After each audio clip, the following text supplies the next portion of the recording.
contra o ministro da Justiça, ele protocolou um pacote que era o pacote anticrime. Era uma série de medidas institucionais, de mudanças institucionais, que facilitavam a investigação e a punição, desde bandidos comuns, né, de ladrão de celular, até bandidos do colarinho branco. O que aconteceu na ocasião?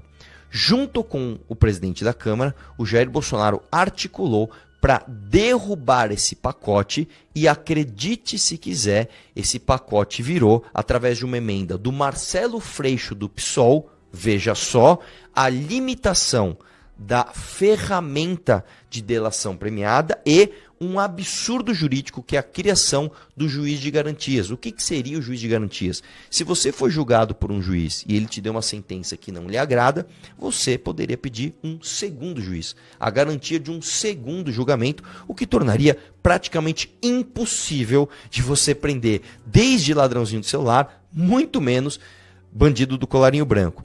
Essa emenda do Freixo, acredite se quiser, foi sancionada por Jair Bolsonaro.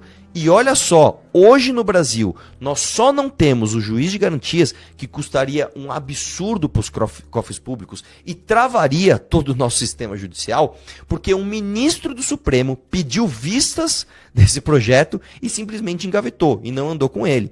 Porque, de acordo com a vontade de Jair Bolsonaro, nós já teríamos o sistema jurídico do Brasil travado através do juiz de garantias. Dado tudo isso, chegou o momento da primeira indicação do Jair Bolsonaro para o STF. Ou seja, a meu ver, isso é uma questão de opinião, é talvez a coisa mais importante que se esperava do governo de Jair Bolsonaro. Afinal de contas, esta indicação dele ficaria, e aliás vai ficar, mais de 20 anos no STF, direcionando a corte para o que a gente quer. A gente quer uma corte mais garantista, que proteja inclusive corruptos eventualmente, ou uma corte que coloque corrupto na cadeia.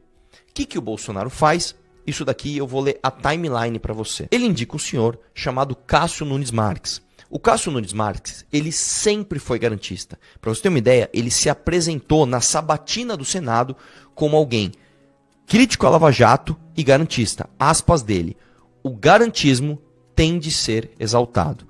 Em 2018, ele já tinha se manifestado contrário à prisão após julgamento em segunda instância. Eu não sei se você lembra, mas por conta da prisão do Lula, se discutiu novamente se a prisão em segunda instância deveria ser feita ou não. Ou seja, você foi processado, você foi condenado, você recorre na segunda instância, você discute o mérito novamente. Se você for condenado, assim como em todo o país desenvolvido do mundo, você vai preso. Aqui no Brasil, não. Aqui no Brasil você ainda tem todos os embargos de declaração, você ainda tem todas as instâncias e ainda, dependendo do caso, se você tiver grana, você contrata um escritório que te leva ao STF, quem sabe o seu processo fica lá parado e nunca se julga. E aí você nunca vai preso. Portanto, aqui no Brasil, a gente demandou, a população demandou. Vamos entender que a Constituição diz que tem que prender após julgamento em segunda instância. A posição do Cássio Nunes foi contrária a isso, certo? Olha só, no dia 1º de outubro de 2020, então, o Cássio Nunes é indicado ao STF. No dia 2 de outubro, inclusive, o próprio Jair Bolsonaro se encontra com Toffoli e busca aprovação com o presidente do Senado para que o Cássio Nunes seja aprovado ministro do Supremo. No dia 5 de outubro de 2020, o Cássio Nunes indica senadores para serem contra a PEC que permitiria a prisão após julgamento em segunda instância. Afinal de contas, se a gente tivesse aprovado a PEC, você deixaria de forma inequívoca na Constituição que é para prender. Não dependeria mais de interpretações diversas do Supremo. Estaria escrito ali: prende depois que julgar em segunda instância. O Cássio Nunes foi lá e foi contra. No dia 10 de dezembro de 2020, ele votou pela anulação do depoimento do Palocci no caso de propina da Odebrecht no Instituto Lula. No dia 24 de dezembro de 2020, o próprio Jair Bolsonaro, em dezembro de 2020, começou aquela polêmica.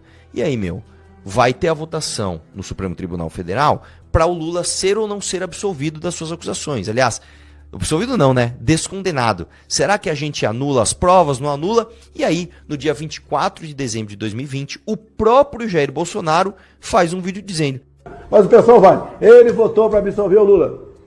E se tiver que votar para absolver o Lula no processo, que vote.